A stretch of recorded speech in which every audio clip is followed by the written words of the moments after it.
ምን እንታዘዝ? እና በዚህ አጋጣሚ ስላስገባኝ በጣም አመሰግናለሁ። አድናቂክ ነኝ። እሺ አመሰግናለሁ። እና ትንሽ ስለ የራሴ ህይወት እንደ አማርኛም ብዙም ስለማልችል ይቅርታ። እሺ አትጨናነቂ፣ ተረድቼሻለሁ። እሺ ንገሪ። እሺ እኔ ከመጀመሪያ ጀምሮ ልንገርክ። እኔ መጀመሪያ ጊዜ ስለ ፍቅር ነው። ከዛ ከሆነ ልጅ ጋር ፍቅር ግንኙነት ጀመርኩ። ከዛ ልጁ አጋጣሚ ነበር የተገናኘን፣ ከተማ ወጥቼ ምናምን ተገናኘን። እንዴት የተገናኛችሁበትን አጋጣሚ እስቲ አስታውሽ። አጋጣሚ አስታውሳለሁ በደምብ። እና ማነው አያቴ ውሃ ክፈይ ብላኝ ልካኝ፣ በዛው አጋጣሚ ባንክ ቤት ገባው። እዛ ባንክ ቤት ውስጥ ተገናኝና ስልክ ቁጥሬን ጠየቀኝ። ከዛ እኔ እምቢ አልኩት። ከዛ ወጣው ተከተለኝ። ሰፈር ሲደርስ ምናምን ስልክ ቁጥርሽን ካልተቀበልኩ አልሄድም ብሎ አስጨነቀኝ። ከዛ እኔም ስለፈራው ከሱ ጋር ለመቆም ስለፈራው ስልኬን ሰጥቼ ተመለስኩ። ከዛ ደወልልኝ። ከዛ በቃ እያወራን እያለን በቃ ወድሻለሁ ምናምን በጣም ደስ አልሽኝ ምናምን እንገናኝ እስኪ ምናምን ማለት ጀመረ። ከዛ እንዴት መጀመሪያ አንተን አላቅም አንተም አታቀኝም ምናምን እንዴት ወደድከኝ ምናምን ስል በቃ እንደዚህ ደስ አልሽኝ ምናምን አለኝ።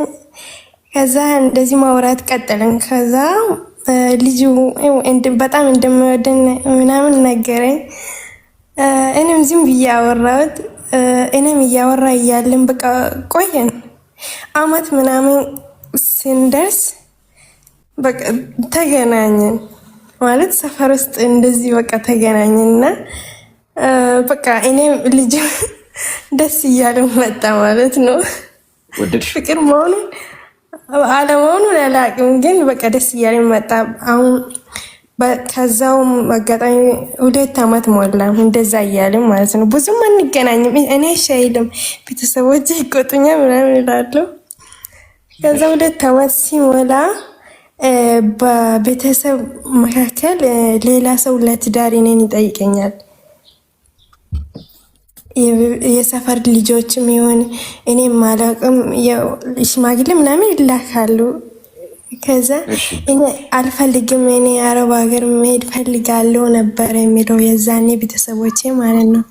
ቤተሰቦቼ በቃ ብዙ ሰው ሲጠይቀኝ ለመጨረሻ ጊዜ በቃ እቺ ልጅ በቃ አይደል እንደ ቤተሰቦች ነገር እኔ አያቶቼ ነበር ያሳድጉኝ፣ ይቆጡኛል። በቃ እቺ ልጅ እንደ ዘመን ምናምን መሆን ትፈልጋለች እያሉኝ ነበር።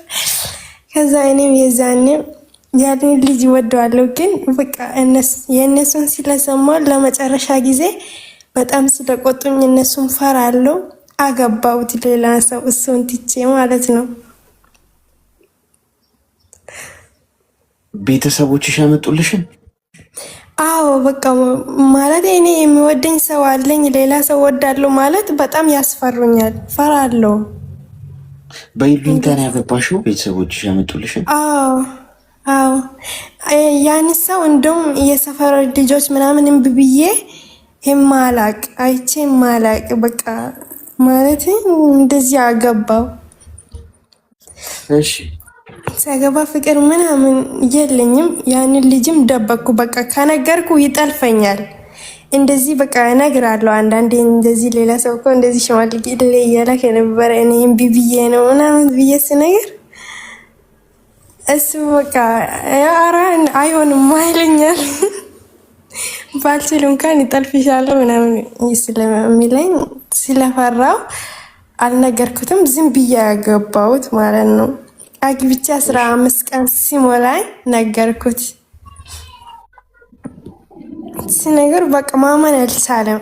ሰፈራችን ሁላ ማቶች የዚች ልጅ ቤት የት ሄዳ ምናምን ብሎ ልጆች ትንሾች ልጆች ሲጠይቅ እንደዚህ እኮ አገብታለች ምናምን ብሎ ይነግሩታል። እና ያገባሁትን ሰው ጋር በቃ መኖር ቀጠልኩ። ግን ስለሱ በጣም ያሳስበኛል። ለመጨረሻ ጊዜ ይቅርታ አርግልኝ፣ በቃ ይቅርታ እንድታረግልኝ ፈልጋለሁ ስለው ግን እኔ ማመን አልቻልኩም። ግን ልጆቹ ከነገሩኝ በኋላ አምኛለሁ፣ እንደምትወጂኝም አውቃለሁ እና በቃ እንደ እህትና ወንድም እናወራለን። እኔ ከዚህ በኋላ ከአንተ ጋር ማውራ ነገር የለኝም። አግብቻለሁ፣ ባለ ትዳር ነኝ። አንተ እንዴት ከባለ ትዳር ሴት ጋር ታወራለህ? ምናምን ነገር አለ።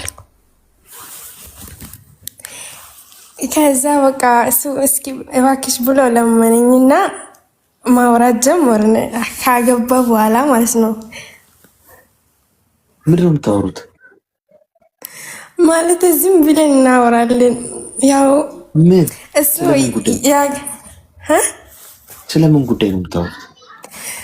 ዝም ብለን በቃ ምንም እናወራለን። ግን እንደ ዱሮ በቃ እኔ ያገባት የራሱ አይመስለኝም። እሺ ከዛ እንደዛም ማውራት ቀጥልን። ያው እኔ አሁን ሲሞላ ልጅ ወለድኩ።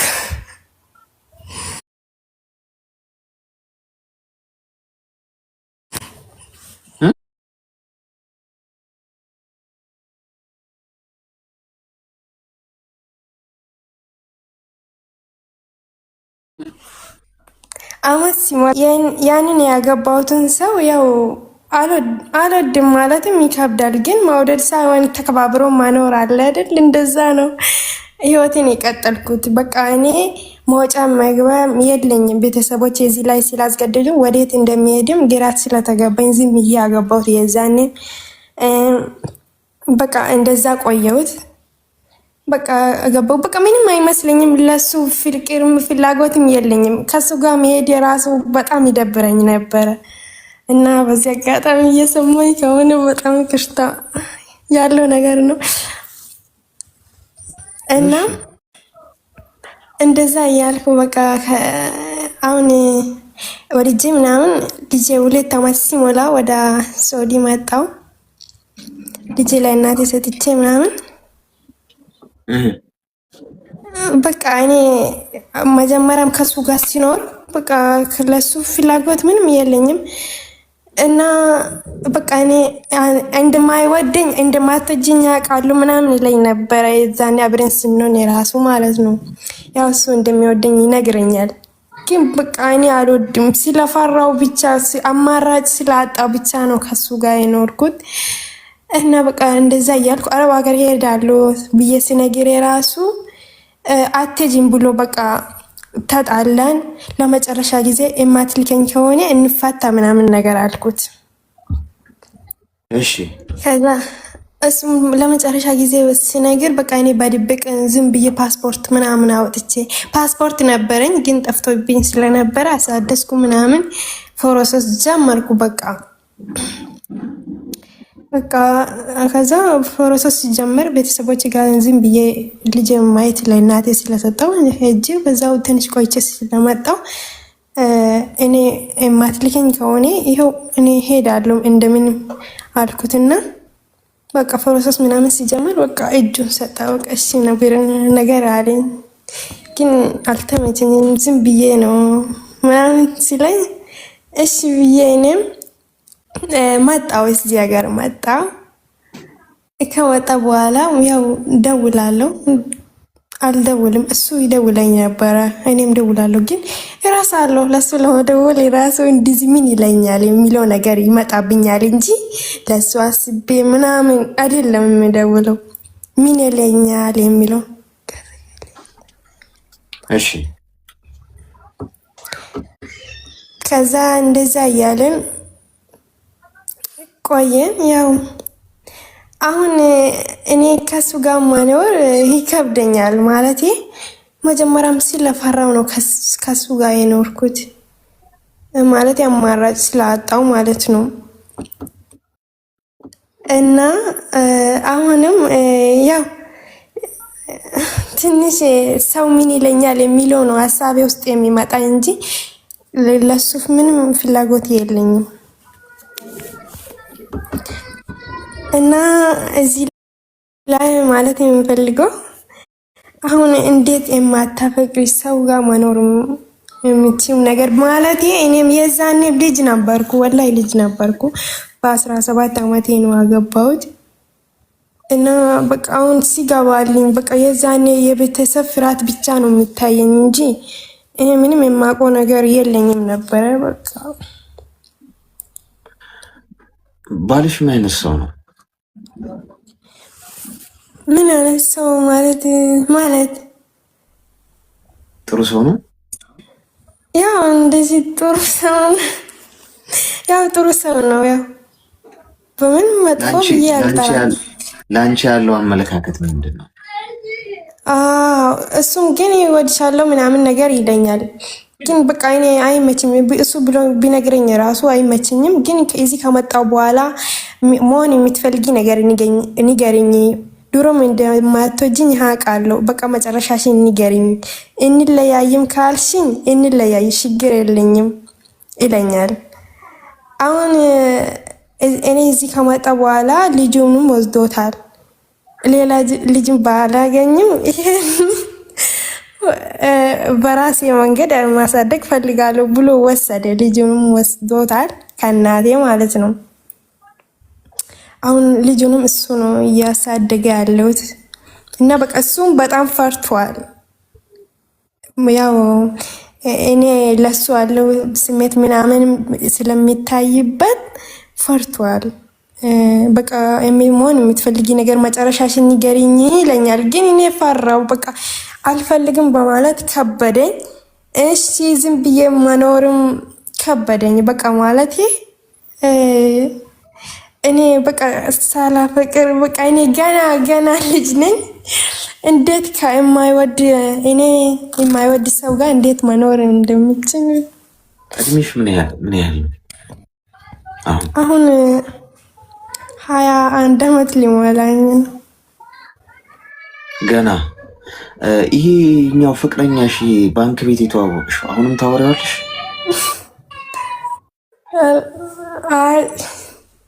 አንዳንዴ እናወራለን። እሺ ሚዩት አርጊ። አሁን ቃሪያ በሚጥሚጣ ሰናፍጭ ጣል ያለበት ሊያስነጥስሽ የሚችል መርፌ ነው የምንወጋሽ። ካስነጥስሽም ችግር የለውም ይወጣልሻል። አንደኛ ተገደሽ አይደለም ያገባሽ፣ ፈልገሽ። ትዳር እቃቃ ጨዋታ እኮ አይደለም። ሚኒነት ልክ እንደ እግር ኳስ ሜዳ ምናምን ጨዋታው ደበረኝ የሚደብር ጨዋታ ነው ምናምን ብለሽ ስቴዲየም ለቆ እንደመውጣት አይደለም። ስንፈልግ ደግሞ ዘለን የምንገባበት የፈጣሪ ተቋም ነው። ገብቶሻል? እና ይሄ ተቋም ደግሞ ትልቅ ተቋም ነው። ዝም ብለን እንደፈለግን ገብተን ከዛ ደግሞ ሁኔታው አልጣመኝም መውጣት፣ እንደዚህ አይነት ነገር አይሰራም። ከማግባትሽ በፊት ማሰብ። ሁለተኛ አንቺ አሁን ትዳር ብለሽ ይዘሽ በሰላም ተቀምጠሽ ልጅ ወልደሽ፣ ምክንያቱም ልጅ እስከ መውለድ ደረጃ ከደረሽ መቼም አስገድዶ ጉሮሮሽ ላይ ቆሞ አይደለም። ገብቶሻል? ያ ሁሉ ነገር የሆነው ልጅ እስከ መውለድ ደረጃ ላይ ሲደረሽ ልጅ ወልደሽ ይሄንን ባንክ ቤት ተዋወቅኩት ያልሽውን ፍቅረኛሽ ማውራት ከጀመርሽ በኋላ ልብሽ ሸፈተ። ትክክለኛው ነገር እሱ ነው። ገብቶሻል? በቃ ስታየው በቃ መጀመሪያ የሚያው ሳትወጂውን ያገባሽው። ስለዚህ ይሄኛው ልብሽን በጣም እየሸፈተው ሲመጣ ብትወውስ ለምን ደስተኛ አይደለሁም በቃ ለቅቄ ብሄድስ የሚል አይነት እሳቤ የምጣብሽ አይጠቅምም። የኔ እናት ለቀሽ ብትወጪ ምናልባት ይህ አፈር ክድሜ የሚያስግጥሽ ሊሆን ይችላል። አንዳንዴ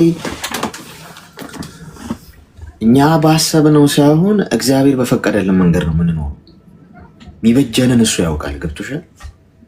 ይሄ ነው የሚመቸኝ የምንለው ጉዳይ ላይ ምናልባት መጥፊያችን ሊሆን ይችላል። ያና አይሰጠንም። አንቺ አሁን ልጅሽ እሳት ሊነካ እየሄደ ዝም አትይው ማለት ከእሳቱ ዞር ታደርጊዋለሽ። ግን እኮ ዞር ስታደርጊው ለልጅሽ ያ ነገር እንደከለከልሽው ነው የሚቆጥረው። ግን አንቺ ምን ሊገጥመው እንደሚችል ታውቂያለሽ። ይቅርታሽ እዚህ ግቢ ውስጥ ያው ህጻናት ስላሉ እንደ ከበጠበጣችሁሽ። ስለዚህ አሁን አንቺ ምንድን ነው ማድረግ ያለብሽ? አርፈሽ ቁጭ በይ። ጨዋታው ፈረሰ ዳቦ ተቆረሰ የሚባል አይነት ጨዋታ አይደለም የትዳር ጉዳይ። ነገ ዋጋ ትከፊበታለሽ። ስለዚህ መለስ በይ። ገብቶሻል? መለስ ወደኋላ አንገታችን እንደዚህ የተሰራው ዞር ዞር አድርገን ነገሮችን ለማየት ነው። አስተውይ። ከዚህ ወጥተሽ ይሄ ምን አለ ይህንን ትዳሬን ባልተውኩት የሚል የሚያስቆጭ ህይወት ውስጥ ገብተሽ መከራሽን እዚህ ቤት ገብተው የሚነግሩን ህይወት አትሰሚ። የሚሰድባቸው፣ አቢዩዝ የሚያደርጋቸው፣ የሚይዝትባቸው፣ የሚደበድባቸው ባላል። አንቺ ምርጫ የሚሰጥሽ ሰው ነው ይሄ ሰው። በቃ ካልፈለግሽም እንደፈለግሽ። ነገ በስለት የማታገኙ ነገር ነው የሚሆን። አስቢበት ቁጭ ብለሽ። ከዚህ ሰውዬ ጋር ደግሞ አታውሪ። ባለትዳር ነሽ። ትዳር ውስጥ ሆነሽ ከሌላ ከቀድሞ ኤክስሽ ጋር ማውራት እንደ መማገጥ ይቆጠራል። ገብቶሻል? አስቢበት ይህንን ነገር። ፍሬም ያዥ። ተግባባን? ግልጽ ነው? እሺ አሌክስ፣ መልካም ቀን። ልጅ ነች። እነማን ናቸው? መቼም ይሄ ልጅ በቃ ልጆች ወልዶ ልጅ የለኝም የሚለው እንትን ነው እንዴ ምናምን ልትሆኝ ነው አይደለ? ታቀሳሰሉ ነው። እዚህ ግቢ ውስጥ ተከራዮች ናቸው። ብዙ ህጻናት ነው ያሉት። ባይዚ ቀን ቀን ላይ ትንሽ እንዲህ የምትበጠበጡት ለዛ ነው። አንዳንዴ ሚዩት አደርገዋለሁ። በጣም ይረብሻል ድምፁ ከውጭ ሲመጣ። ይሄ ትዳር ውስጥ ገብታችሁ ማለት ነው ከኤክሶቻችሁ ጋር የምታወሩ ሰዎች ኤክስ የሆኑት እኮ በምክንያት ነው ጓዶች። ኤክስ ነው ሂሳብ ላይ ከዋይ ኤክስ ምናምን ዋይን መፈለግ ምናምን የሚባል እንትን አለ ኮንሰፕት ምናምን። በቃ ዋይን ጥላችሁ እንደው ኤክስ ጋር ትሄዳላችሁ ካልጠፋ ነገር። ኤክስ እኮ በቃ ሁሌ ኤክስ ነው። አብቆቷል፣ በቃ አልፏል። ወደኋላ ተመልሶ ሌላ አይነት ጂኒ መሳብ ጥሩ አይደለም። እሺ ለማንኛውም ያው ሁሌ እንደምላችሁ የቴሌግራም ቻናላችንን ተቀላቀሉ። የስልክ ጊፍ ምን እንታዘዝ? በስንት መከራ ዛሬ ገባሁ በአምስተኛ ቀን አሌክስ። እሺ ያው ገብተሻል። ምን እንታዘዝ? ኦኬ የምነግርህ ነገር አለና እዛ ላይ ምክርም ትሰጠኛለህ? እሺ እኔ አንድ ልጅ አለችኝ የ5 ዓመት ማለት ነው። አግብቼ ነበረ። አግብቼ ስልክ በፍላጎት ሳይሆን በቤተሰብ ነው ያገባሁት እና ተማሪ ነበርኩኝ። የ7ኛ ክፍል ተማሪ ነበርኩ። እኔ ሳላውቅ ነበረ ስምምነቱን የፈጸሙት ከቤተሰብ ጋር ማለት ነው። ከዛ የተማርኩ ስምምነቱን የተቀበሉት ቤተሰብ ናቸው። እኔ ሳላውቅ ማለት ነው። የጋብቻው እሺ። ከዛ እነሱ ተቀበሉ። የእናቴን ምክር ዘልዬ አላውቅም። በሷ ምክንያት አለችኝና ወረቀት መጥቷል። ያኔ 15 ዓመቴ ነበር። እሺ ከዛ ተቀበሉ። እናቴ ፈልጋ ሳይሆን አጠገቧ ሰው ነበር፣ ወንድሞቿ ምናምን ማለት ነው። ገባክ? ከዛ ተቀበለች። እየተማርኩ ነው። እምቢ አላልኳትም። ስምምነታችን ከእናቴ ጋር የተስማማ ነው ትምህርቴን እስከምጨርስ ድረስ አንቺ ጋር ነው መሆን በሚለው ነው። እነሱ ደግሞ የተስማሙት እንደዛ ነው። ከዛ እየተማርኩ እያለው ይሄ ስምምነት ሆኖ ከ2 ወር በኋላ ጠለፈኝ ማለት ነው ልጁ። እሺ ስምምነቱን ሽሮ ማለት ነው። ከዛ በኋላ ጠለፈኝና 2 ወር ደብቆ አስቀመጠኝ። ከዛ እናቴ ከሰዋለው ምናምን ብላ ለወንድሞቿ ስትናገር አይ አትናገሪ፣ አሁን ይሄን ሁሉ ጊዜ ቆይታ ወይ አርግዛ ይሆናል በዚህ ሰዓት ስትናገሪ የኔ አይደለም ልጁ ብሎ ከካደሽ ምን ልታረጊ ነው ብሎ ነገሯት ማለት ነው። ከዛ በኋላ ማዘር ዝም አለች። ከ2 ወር በኋላ ወደ ቤተሰቦቹ ሄድን። 2 ወር ሙሉ ሌላ ቦታ ነበር ጠልፎ እየደበቁኝ ማለት ነው። ከዛ ወደ ቤተሰቦቹ ስንገባ እኔ ከ5 ቀን በኋላ ጠፋው ከቤተሰቦቹ ቤት። ስጠፋ ፈልገው መተው ከአዳማ ወሰዱ። አዳማ አክስቴ ጋር ነበር የጠፋሁትኝ እኔ። መለሱኝና ሰርቃ ነው ምናምን ብሎ መለሱኝ በፖሊስ አስይዘው ማለት ነው። ከዛ በኋላ ተመለስኩኝ። ከዛ ከተመለስኩ በኋላ አሞኝ ሐኪም ቤት ሲሄድ እርጉዝ ነሽ ተባልኩ በዛው ማለት ነው። ከዛ በኋላ አሞኝ ሲሄድ እርጉዝ ነሽ ተባልኩኝ። ምንም ማድረግ አልችልም። በዛን ሰዓት ብዙ ነገር ሞክሬ ነበር። ለእግዚአብሔር ይቅር በለኝና ዛሬ ያለው መድኃኒት ሁላ ጠጥቼ ነበር ራሴን ለማጥፋት ለማስወጣት ብዙ ነገር ሞክሬ ነበር። ከዛ ሁሉንም ተውኩትና አንድ ላይ መኖር ጀመርን ከዛ ልጅ ጋር ማለት ነው። እሺ ከዛ አንድ ላይ መኖር ጀመርን። እየኖርን እርግዝናዬም ደረሰውና ልወልድ 7 ወር ምናምን ስደርስ በጣም አሞኝ እናቴ ወሰደች። ከሱ ጋር እየኖርን ነው አንድ ላይ። እሺ 7 ወር እዛ ሄድኩኝ። በጣም ነበር ያመመኝ በእርግዝናው ምክንያት። ከወለድኩ በኋላ ወደ ራሴ ቤት ተመለስኩ ማለት ነው። ከዛ በኋላ አብረን እየኖርን ወልጄ ልጄ የ9 ወር ሆና በቃ ጸባዩ ሌላ ሰው ሆነ ማለት ነው። ልጁ ሌላ በፊት ያለውና በዛን ጊዜ የነበረው ሌላ ነው። እሱ ሳይሆን በቃ እየተጨቃጨቅን ይጠጣል፣ ቁማር ይጫወታል፣ በቃ ያመሻል፣ ያድራል ብዙ ማለት ነው። በቃ ጸባዩ የተቀያየረብኝ ማለት ነው። ከዛ በኋላ ልጅን ለማሳደግ ትንሽ ከፍ ትበልልኝ በማለት በዛን ሰዓት ቢሄድም ብጣላውም ልጅን ማሳደግ አልችልም። ከዛ ልጅ ታደግልኝ በሚል ዝም ብዬው ሆንኩኝ አብሬው። ልጅ እያደገች መጣች። 3 ዓመት ሆናት። 3 ዓመት ሲሆናት በቃ አልቻልኩትም። ዘመዶቹን ሁላ እንዲጠይቁት አደረኩኝ። በብዙ ሰው አስጠየቅኩት ጸባዩን እንዲስተካከል። ከሄድኩ አልመለስም፣ ከዚህ ቤት ከወጣው ምንም ቢመጣ አልመለስም ብዬ በሰው አስጠየቅኩት፣ በአጎቱ በሁሉም አስጠየቅኩት። እምቢ አለ። ከዛ በኋላ በመጨረሻው ቀን ተነስቼ ወጥቼ የልጄን ልብስ ብቻ ይዤ ወጣውና እናቴ ጋር ሄድኩኝ። ከዛ በኋላ እናቴ ጋር ሄጄ ክስ ከፈትኩበት ማለት ነው ለልጅ እንትን እንዲልልኝ። ከዛ ክስ ስከፍትበት ምን ያደርጋል የጣት ቀለበት ገዝቶልኝ ነበር ወርቅ። በፊት ቀለበት ስናደርግ ያንን ቀለበትና የቀለበት ስናደርግ የተጻፈውን ውል ከናቴ ወስዷል። እኔ ምን አድርጎ እንደወሰደ እኔ አላውቅም። ከናቴ ጋር በጣም ነው የሚስማሙት። ወስዶ ቀለበቱን ሽጦታል።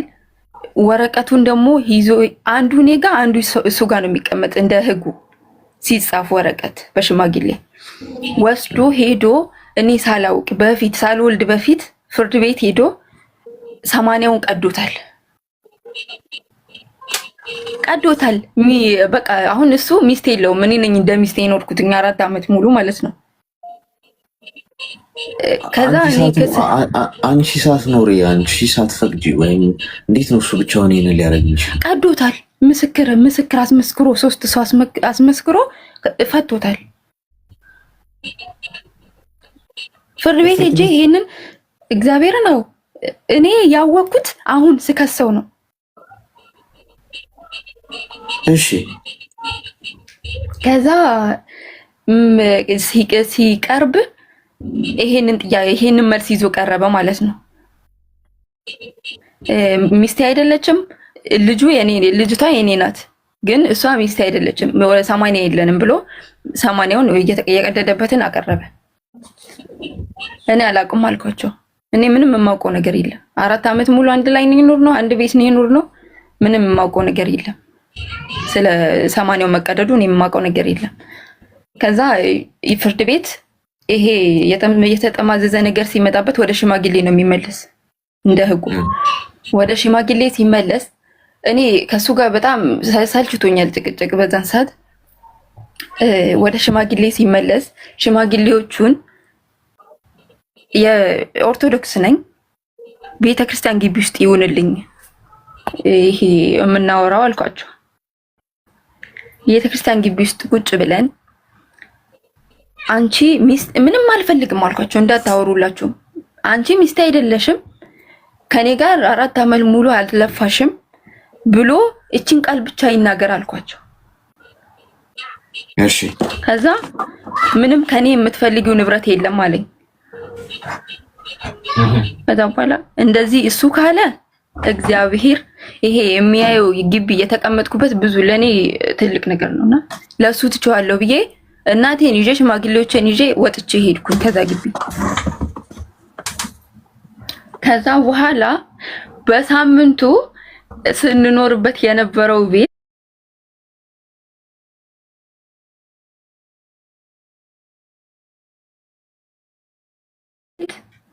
65 እንትን ነው ቆርቆሮ ከላይ እሱ እንዳለ አሌክስ ተነስቶ የእግዚአብሔር ታሪክ ሲያመጣ ተነስቶ ቆርቆሮ እንዳለ ተነስቶ ከነ እንትኑ መሬት ላይ ቁጭ አለ። ንፋስ አንስቶት እግዚአብሔር ተነስቶ ቁጭ አለ መሬት ላይ። ታሪክ ነው ያለ ሰው ታሪክ በሳምንቱ ትቼው እኔ እሱንም ትቼ ልጄን እናቴ ላይ ትቼ አዲስ አበባ ሄጄ 6 ወር ሰራው። የውጭ ፕሮሰስ ጀምሬ ነበረ። እሱንም በዛ በዚህ ያልኩኝ ሰራው አዲስ አበባ 6 ወር ሲሆነኝ እህቴ ያረፈችና ወደ አገር ቤት ገባሁ፣ ወደ እናቴ ጋር ማለት ነው። በዛው ሲስተር አርፋብኝ እሱን እያለን የዱባይ ፕሮሰስ ጀምሬ ነበረ። መጣልኝና መጣው እግዚአብሔር ይመስገን። አሁን ችግሩ ምንድነው? የሱን ትቻለሁ ከዛ ልጀምርልህ ብዬ ነው እንጂ አሁን ማዘር ጋር ይሄዳል። ከሱ እኔ ምንም ነገር አልፈልግም። እግዚአብሔር ልጅን ጤናውን ይስጥልኝ፣ እግዚአብሔር አሳድግልኝ፣ እኔንም ይጠብቀኝ። አሁን እናቴ ጋር ይሄዳል። ልጄ እንዳታወራኝ ብዙ ነገር ያደርጋል፣ እንድትጠላኝ ብዙ ነገር ያደርጋል። ገባክ? ታውቃለች። አሁን ስንት ዓመቷ ነው? 4 ዓመቷን ጨርሳ ወደ 5 ዓመት እየገባች ነው። እና ብዙ ነገር ያደርጋል። እዛ ማዘርን ከልኪው እዛ ቤት እንዳይመጣ ስላት አሁን ልጅቷ እየተማረች ነው። ኬጂቱ ናት የምትማረው። እቺን ልጅ ከትምህርት ቤት መወስዳት ማደርሳት እኔ ነኝ። ከዛ ትምህርት ቤት አምልጦብኝ ወደ ሌላ ቦታ ቢወስድብኝ ምንድነው ማደርግ? የት ብዬ ነው የምፈልጋት? መከልከል አልችልም አለችኝ። እና እዛ ቤት ይሄዳል። ከሱ ጋር ምንም የለንም። አሁን ልጅቷ ብቻ ነች መሀላችን ያለችው ማለት ነው። እና ምን ማድረግ አለብኝ? ላሳጥረውና ብዙ ሰው ነው ያለ ንገረኝ። ምንድነው እሱ የሚፈልገው? እሱ አሁን ተመልሶ ከኔ ጋር ሊኖርም ይፈልጋል ይመስለኛል ሀሳቡ እኮ። ስለዚህ አሁን የልጅ የሚያደርገው ምንድነው? ሄዶ አሁን ይሄዳል ብለሽኝ ይሄዳል። ልጅቷ ከኔ ጋር እንዳትግባባ ጭራሽ ያደርጋል። እሺ ከኔ እንድትርቅ እኔ አታወራኝም፣ እሷ አታወራኝም። ለምንድነው እላታለሁ ማሰር። እሱ ሲመጣ በቃ ከሱ ጋር እንትን ነው የምትል። አንቺን እኔን እንድትረሳኝ ብዙ ነገር ያደርጋል። ሊወስዳትም ይፈልጋል። እኔ ደግሞ እዚህ ጋር ያለሁትኝ ለሷ ነው፣ ምንም የለኝም ሌላ ነገር። እና ምን ላድርገው? እሺ አሁን ምን ያህል ነው እድሜሽ? 22። እሺ አዳምጪኝ። አሁን ደግሞ የማዳመጥ ሰዓት ነው። ሚዩት አድርጊና አዳምጪ። እሺ እኔ ብዙ ጊዜ ነግሬያቸዋለሁ። አንዳንድ ህፃን የሆኑ ወንዶች አሉ፣ ልጅ በመሀል ሲኖር ይሄ ስስ ጎናችሁ እሱ እንደሆነ ካወቁ ምናምን ይሄ ልጁን መምከር ምናምን እንዲጠላችሁ ማድረግ በጣም የህፃን የልጅ ያልበሰለ ሰው አትጋፈጭ። ልጁ ነች። ይህን እንዳትረሽ። ብቻሽን አልወለድሻትም። በልጅቷ ጉዳይ የጋራ መብት አላችሁ። መውሰድ ከፈለገ አርገኸው ነው ወይ? እንደውም ለእናቴ ትንሽ ስራ ታቀልላታለህ። ልጅህ ነች። እንደውም የአባት ፍቅር ያስፈልጋታል። ወስደህ እንደውም አንዳንዴ አንተ ጋር ብትኖርስ ምን ትላለህ? እንደውም ሀሳቡን የምታቀርቢለት ጥሩ ነው። እናት እንደውም የአባት ፍቅር ያስፈልጋታል ልጅቷ። ስለ እኔ ምንም ነገር ብትነግራት ግድ አይሰጠኝም አባቷ ስለሆንክ። ስታድግ ችግር የለውም እሷ ራሷ ትወስናለች። ማሳደግ ከፈለክ ሂድበት በይው። ብዙዎቻችሁ ፋይት ነው የምታደርጉት። ልጅ ሊወስድብኝ ልጁ ከሆነች አያሟሟት፣ አይገላት፣ አይሰለቅጣት። ይሄ ሴንሲቲቭ ፓርታችሁ መሆኑ ካወቀ እንደዚህ አይነት ወንድ እየሄደ በዛ መንገድ ነው ቁስላችሁን ሊነካካው የሚፈልገው፣ ሊያናድድሽ፣ ሊያበሳጭሽ፣ ጤናሽን ሊያናገው የሚፈልገው። እንዲህ አርገህ ሆኖ እንደው ስራ ቀለል አባቷን እንደው አንተ ጋር ብትኖር ጥሩ ነው። የአባት ፍቅር እያገኘች ያው እኔ ስመጣ እኔ ደግሞ አገኛታለሁ። እሺ እንደውም እየሄድ ካገኛት ልጅህ ነች፣ ደስ ይለኛል። አንዳንዴም እየወሰድክ ወርም 2 ወርም አንተ ጋር ብትኖር ደስ ይለኛል። በዩ ካርዱን አበላሸሽበት ማለት ነው። ምንም ግድ እንደማይሰጥሽ በልጅቷ ጉዳይ መጥፎ ቢነግራት፣ ጥሩ ቢነግራት፣ ወስዶ ቢያሳድጋት፣ ምንም ቢያረጋት ልጁ ነች። አንጀራ አባቷ አይደለም። መብት እንደውም ግዴታ ጭምር ነው በዩ በሉት። ሌሎቻችሁም እዚህ ውስጥ ያላችሁ በልጄ ምክንያት እየወሰደብኝ ሊወስድብኝ የምትሉ ሰዎች እንደዚህ አይነት ሰው ኃላፊነት ወስዶ አያሳድግም። ጓዶች 1 ሳምንት አይዛትም ልጅቷን እያልኩሽ ነው። እንደዚህ አይነቱ ሰው ነው፣ እንዲህ አይነት ስብዕና ያለው ሰው ነው እንዲህ ልጅ ይዞ የሚያሳድገው በየትኛው ኃላፊነቱ? ግን ምንድነው የመምቻ ዱላ ነው የሚያደርጉት። እናንተ እንትን ስለሆናችሁ በቃ እዛ ጉዳይ ላይ ሴንሲቲቭ ከሆናችሁ እንዲህ የምትሉ ከሆነ ገና ልጅቷን ሄዶ ሲያወራት እንትን ሲል ይሄ ነው እንዴ? እነዛማ ከሆነ እሷን በእጄ ለማስገባት በዚህ መንገድ ነው መሄድ ያለብኝ ይላል ሰው። በዚህ መንገድ አድርጊው። ድጋሚ ከአንቺ ጋር ለመቀጠል፣ ከአንቺ ጋር ለመግባባት፣ ከአንቺ ጋር ለማውራት፣ የአንቺ ስሜት ለመንካት ከፈለገ በልጅቷ በኩል ይሄዳል። ያ ካርድ እንደማይሰራ አረጋግጡላቸው። ተግባባን? አዎ አሌክስ፣ ይኸውልህ አሁን ልጅቷን አያሳድጋት፣ ከቤተሰቦቹ ማይግባባ፣ ከእናቱ አይግባባ፣ ምንም ከሱ ጋር ቅርበት ያላቸው ሰዎች የሉም። ገባክ? ለብቻው ዝም ብሎ የሚሄድ ሰው ነው። ስለዚህ አሁን እንደዚህ አይነቱ ሰው ልጅቷን ሊወስድ ነው ስለዚህ አያሳድግም። ብቻ የሆነ ማስፈራሪያ ይቀርባል። ምን አይነት ማስፈራሪያ? ልጅቷን የመውሰዱ ነዋ እኮ። አንቺ ቀድመሽ ሀሳቡን አቅርቤ ያልኩሽ እኮ። አሁን አንቺ ውሰዳት። ቆይ አዳምጪኝ። አንቺ አሁን 21 ዓመትሽ እኔ ሽማግሌ ስለሆንኩኝ ይኸውልሽ ሰው እንዴት እንደሚያስብ ይገባኛል። ገብቶሻል? አንቺ አሁን እድሜሽ ከፍ እያለ ሲመጣ የሚገባሽ ሰው ሳይኮሎጂ ገብቶሻል። ሀሳቡን አቅርቢለት። እንደውም አንቺ ቀድመሽ እኔ ምን እንደው ሳስበው እየተመላለስክም ምናምን እንደው ድካም ነው ትርፉ ለአንተም። ማዘርም ትንሻውን ያው ጫናም እየበዛባት ነው ምናምን። አንተ ጋር እስኪ እንደው 1 ዓመት ምናምን ወስዳት እንደው ልጅህ ነች እንደው የአባት ፍቅርም እየሰጠ ብታሳድጋት።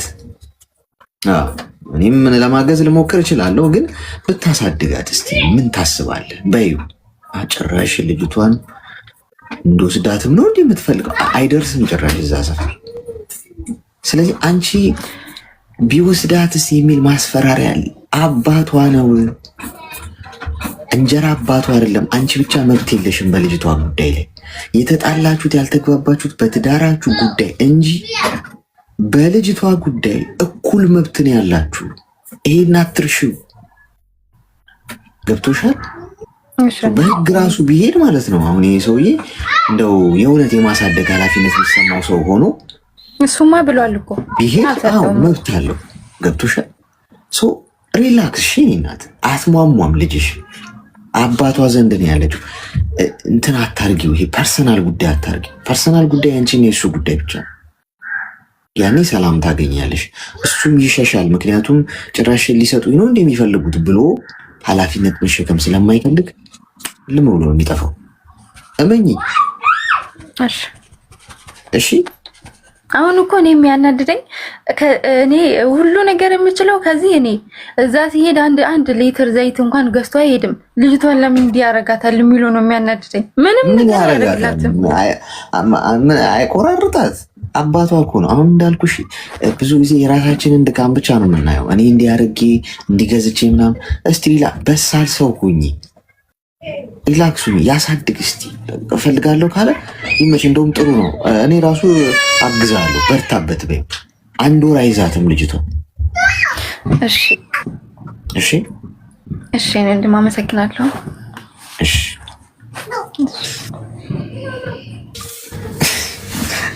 እኔ ብዙዎቻችሁ በጣም ስቃይ ውስጥ የምትገቡት እኮ በራሳችሁ ካርድ እኮ ነው። በቃ ያ ጉዳይ ለእናንተ ምን ያህል አስፈላጊ። አሁን አንድ ሰው እዚህ ጋር መጥቶ ቢሰድበኝ ምሳሌ ነው የምላችሁ፣ እንደው ይሄ ቀላል ያ ስድብ እንደሚጠዘጥዘኝና ወይ ደግሞ እንቅልፍ እንደሚነሳኝ ጨጓራዬን እንደሚልጠው ሴንሲቲቭ ፓርቲ እንደሆነ ከነገርኩት ሁሌ እየመጣ ምን ያደርገኛል?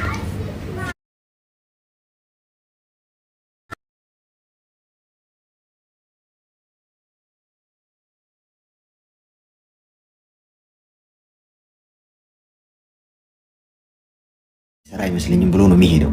በህይወታችሁ ሰዎች እጃቸው ላይ እንደ ካርታ ይዘው ሊጫወቱባችሁ የሚሞክሩትን ጉዳይ እናንተ ራሱ ካርዱን ስባችሁ ማለት ነው አጣጥሙት። ወዬ ዲ እንትን አትበይሽ። ስሜታዊነታችሁን እዛ ጉዳይ ላይ አታሳዩዋቸው። ኤኒዌይስ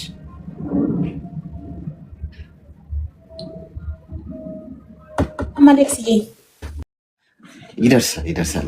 ይመስገን ፈጣሪ። ምን እንታዘዝ? አመሰግናለሁ ስላስገባኸኝ፣ ጊዜ ይባርክክ።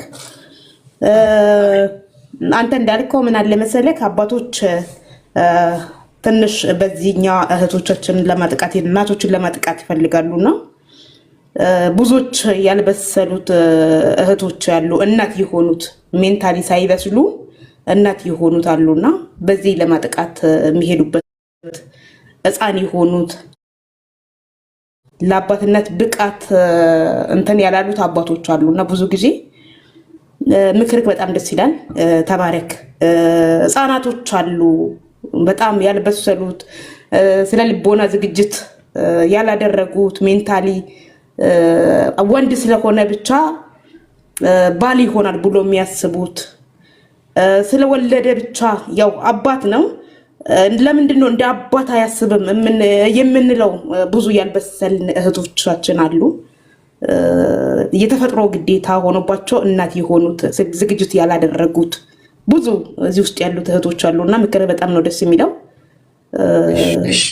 ተባረክልኝ። የሌላ ደንቀት ነው የገቡት።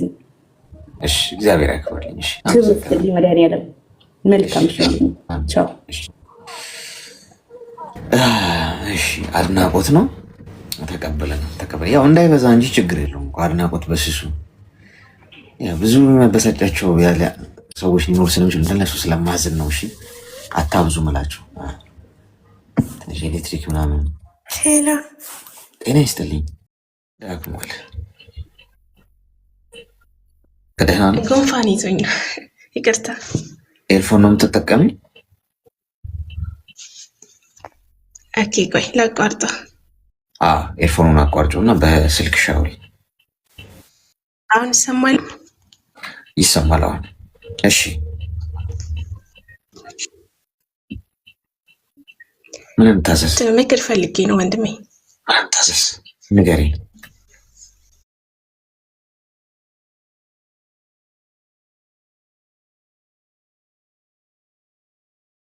ነው በፋሚሊ ማለቴ የእሱ ወንድም እኔን በጣም ያቀኝ ነበር እና ከእሱ ጋር አግባባን። ያኔ እሱም እንዳንቺ መልካም ሰው ነው ምናምን በሚል ማለት ነው። እሺ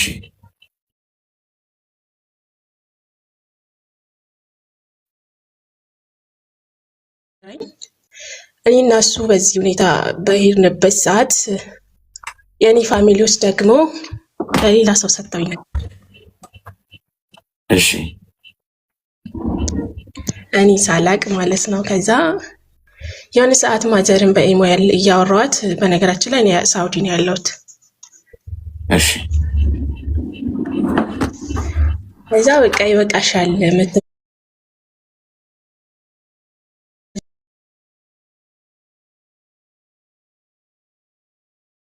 ከዛ አይ እንደዚህ የሚሆን ነገር የለም እኔ የወደድኩትን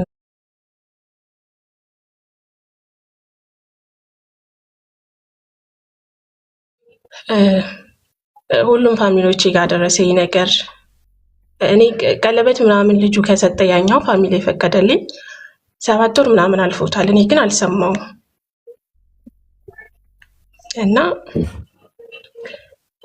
ልጁ ይሄኛው ልጅ በቃ ይሄን ነገር ፊክስ ማድረግ አለብሽ፣ ምክንያቱም እኔ በዚህ ልክ እዚህ ድረስ ሄጃለሁ ከአንቺ ጋር ምናምን ነገር አለኝ። ከዛ እኔ ፋሚሊዎቼ ጋር ብዙ ደረጃ ደረስኩኝ። በብዙ ነገር በቃ ማስቀየም ሁላ ደርሻለሁ ቤተሰቦቼን ማለት ነው። በጣም ክብር አለኝ ለቤተሰቦቼ ከምልህ በላይ።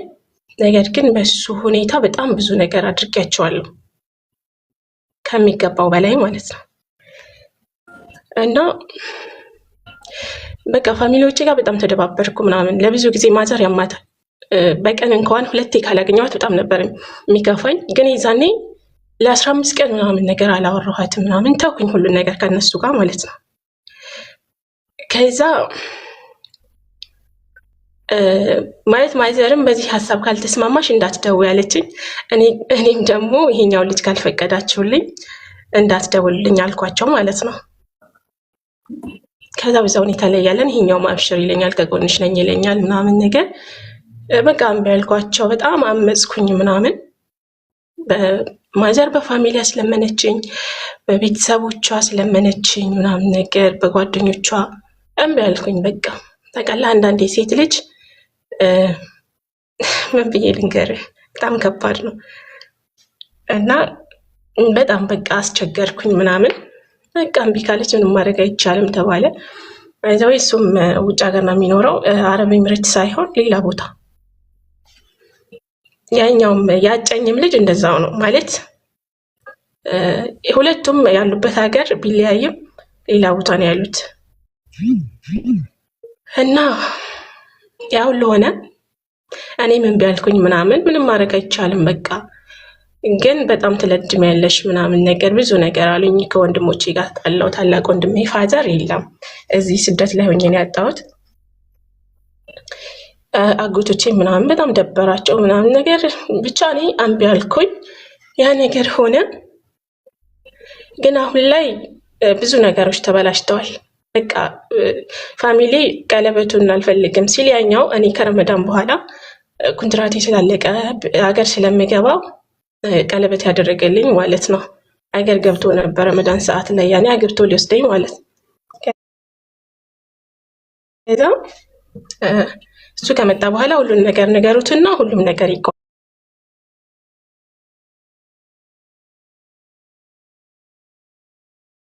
ሁሉ ነገሩ ከምልህ በላይ ተቀየረ። 24 ሰዓት ነበር የሚያወራኝ። ስራ ቦታ ማታ ማታ ነው ስራው፣ ቀን ተኝቶ ነው የሚለው። ስራ ቦታ ሁላ አይፈተኝም ነበር። በጣም በረጅም ሰዓት ነበር የምናወራው። አሁን ላይ ግን ሙሉ በሙሉ ተቋርጧል ማለት ይቻላል። እና አሁን ላይ ብር ምናምን ነገር የሆነ እኔ ማስተካከል እንፈልገው ነበረ። ብር ራሱ ካልሰጠውሽ ብሎኝ ነበር። እኔ ደግሞ ታውቃለህ በጣም እልከኛ ነኝ። ከሰው መከጀል የሚባል ነገር አልወድም በተፈጥሮዬ እና አልፈልግም ብዬው ነበረ። እሱ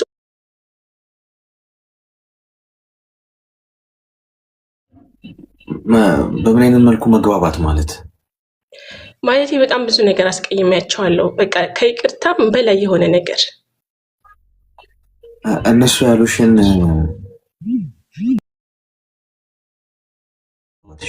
ኖ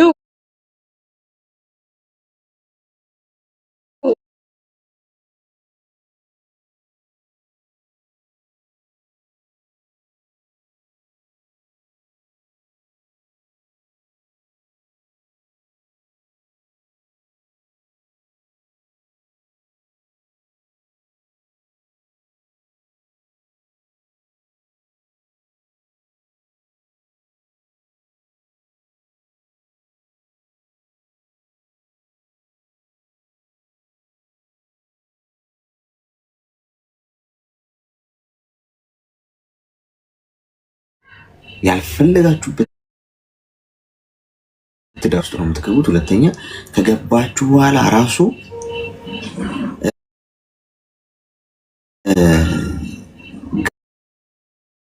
ግራ ነው የሚገባችሁ። በቃ ተመችቷችሁ አትኖሩ፣ ሰላም አይኖራችሁ። አለማግባትሽ ጥሩ ነው፣ ግን አሁን ሰደብኳቸው አመናጨኳቸው ምናምን የሚለው እሱ ትክክል አልነበረም። አሁን አልፈልግም የማለት መብት አለሽ፣ ግን ደግሞ መስደብ ማመናጨቅ ምናምን እሱ ልክ አልነበረም። ግን ልጅነትም ሊሆን ይችላል ሆኗል አንዴ። ለዛ ልታረጊ የምትችይው ይቅርታ መጠየቅ ነው። ሌላ ምን ትችላለሽ? መቼ ማተመልሽም ያንን ጉዳይ ይቅርታ ስትጠይቂ ግን ይቅርታ ጠይቃላለች ብሎ ደግሞ መልሰው እንደገና የበፊቱን አይነት የገፉሽ የነበረበት ጉዳይ ውስጥ እንዳይገፉሽ ደግሞ አቋም ደግሞ ሊኖርሽ ይገባል። ኦኬ ይቅርታ እናደርግልሻለን፣ ግን ያለሽን አድርጊ ካሉሽ ኖ ማለት ነው ያለብሽ እንጂ ገና ለገና የነሱን ይቅርታ ፈልጋለሁ ብለሽ እማትወጂው እማትፈልጊው አይነት ትዳር ውስጥ በይሉኝታ ከገባሽ ህይወትሽ ነው የሚበላሽ። እናትሽ መታ አትኖርልሽም፣ አባትሽ፣ አጎትሽ የሰርግሽ ጊዜ ወይም የድግሱ ጊዜ እነሱ ዓለማቸውን ስለማየት ነው እንጂ ያንቺ ዓለም ምን ሊመስል እንደሚችል ሊያስቡት ሊገምቱት አይፈልጉም። ስለዚህ ክብርሽን ትጠብቂያለሽ፣ መስመርሽን ትጠብቂያለሽ። ግን ደግሞ ላስቀየምሽ ወይም እንደው ሰድቤያቸዋለሁ አመናጭቄያቸዋለሁ ለሚለው ደግሞ ይቅርታ ትጠይቂያለሽ። ይቅርታ አላደርግም ካሉ የእነሱ ነው። ግን አንቺ ግን ይቅርታ ጠይቂ፣ ከአንቺ ይውጣ። ከሀገር ውጭ ከሆነ ያለሽው ስትሄጂ ነው የምታደርጊው። እዚህ ሆነሽ ምናምን አለ ስትሄጂ ሄደሽ እግር ላይ ወድቀሽ ስላስቀየምኳችሁ ስላስከፋኋችሁ ይቅርታ አድርጉልኝ፣ ልጅነት ነው ይሄ ነው ብለሽ እና ቤተሰቦችሽ ናቸው ይቅርታ ጠይቂ። ከዛ ውጭ ግን አቋምሽ የጸና ነው። የቤተሰቦችሽ የመረጡትን ሰው አታገቢ። ተግባባ? በትክክል አሌክስ። እኔ አሁን ነበረ ኮንትራት ያለቀውና በቃ ነገሮች ስለተወሳሰቡብኝ ምናምን እዛ ሄጄ ማረፊያ የት ነው? ምክንያቱም ማንም ሰው የለኝም፣ ሁሉንም አስደብሬያቸዋለሁ። 1 ዓመት ጨመርኩ ሳልወድ በግዴ ማለት ነው። ራሴን ማረጋጋት ስላለብኝ እና እነሱንም ይቅርታ እንዴት መጠየቅ እንዳለብኝ ለማሰብ እና አቋሜ የጸና ነው። ምክንያቱም እኔ ያልፈለግኩትን ሰው ማግባት አላማም የለኝም። ምንም አይነት ነገር ይኖረው ምንም ቤተሰብ ፋሚሊ ቢወደውም እንኳን የኔ ህይወት የኔ ነው። እዛ ህይወት ላይ መግባት አልፈልግም። ግን በቃ ይቅርታ መጠየቅ እንዴት እንደምችል በቃ አላቅም። ማዘር በጣም አዝናብኛለች።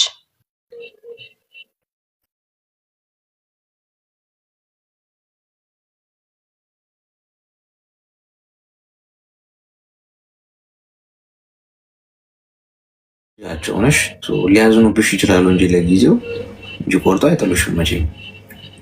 ስለዚህ ስትሄጂ ይቅርታ ጠይቂ። እሺ እሺ አሌክሱ፣ በጣም ነው የማመሰግነው ወንድሜ።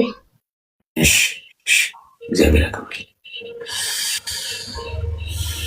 በቤተሰብ ያገቡ ሰዎች 95% ወይ አፍርሰውታል ወይ ሊያፈርሱት ነው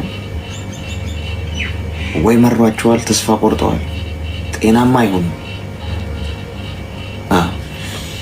ሜምበር ሁኑ እስቲ። ከላይ ከስሜ ጎን ያለውን በቅርጽ ከእናንተ ጋር ማሳልፈው ጊዜ በጣም ነው የምወደው። በቢሊየን ብር አልቀይረውም። ስራ ቦታ፣ መንገድ ላይ ተነስታችሁ ተኝታችሁ ጉዞ ላይ ሆናችሁ በተለያየ ሀገር በተለያየ አየር ጸባይ የተለያየ ሀገር ሆናችሁን የተከታተላችሁ የነበረው ነገ ደግሞ እንገናኛለን። እድሜና ጤና ይስጣችሁ። እኔ ወንድማችሁ ነኝ። ሲከፋችሁ፣ ሲጨንቃችሁ፣ ተስፋ ስትቆርጡ፣ ጭልም ሲልባችሁ፣ ነገር አለሙ ግራ ሲገባችሁ ኑ እስቲ እናውራው። ስናወራው መፍትሄ ሰጪው ፈጣሪ ነው፣ ግን መንገድ መሆን ግን እንችላለን። ሰው የለኝም ብላችሁ ምናምን ብዙ አታማሩ ማለት ነው። ብናወራው መጥፎ አይደለም። ስለዚህ ጤና ይስጣችሁ፣ ክፉን ያርቅላችሁ፣ አትታመሙ። መቼም ልመርቃችሁ፣ መቼም ሽማግሌ መርቃት ይደርሳልሽ። አትታመሙ። ሆስፒታል የምትሄዱት ሰው ለመጠየቅ ብቻ ይሁን። እሺ፣ ክፉን ያርቅላችሁ፣ የሰራችሁት ይብዛ ይለምልም፣ ቆጥራችሁ ማትጨርሱትን በረከት ያስታቅፋችሁ። ፈልጋችሁ አትጡ። ያው የሰራችሁት የነካችሁት የፈለጋችሁትን በሙሉ ፈጣሪ ያሳካላችሁ ከክፋት በስተቀር።